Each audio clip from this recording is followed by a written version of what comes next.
கடந்த 5 வருஷமா காவேரி ஆற்றிலேயே குடியிருந்தீங்க.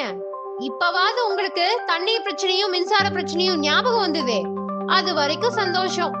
ஆட்சி மாறினாலும் காட்சி மாறினாலும் உங்க போலி நாடகம் மட்டும் இன்னும் மாறவே இல்லப்பா.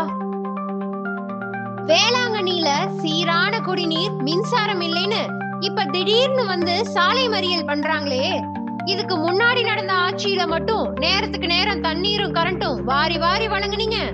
மக்களை ஏமாத்துறதுலயும் கொள்ளையடிப்பதுல மட்டுமே குறியா இருந்த நீங்க இப்ப அதுக்கு வழி இல்லைன்னு உடனே இப்படி மக்களை வச்சு போலி போராட்டம் பண்ண கிளம்பிட்டீங்க.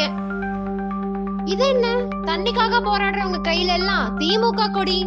தண்ணியும் மின்சாரமும் உங்களுக்கு மட்டும்தான் வரம் இருக்குதா?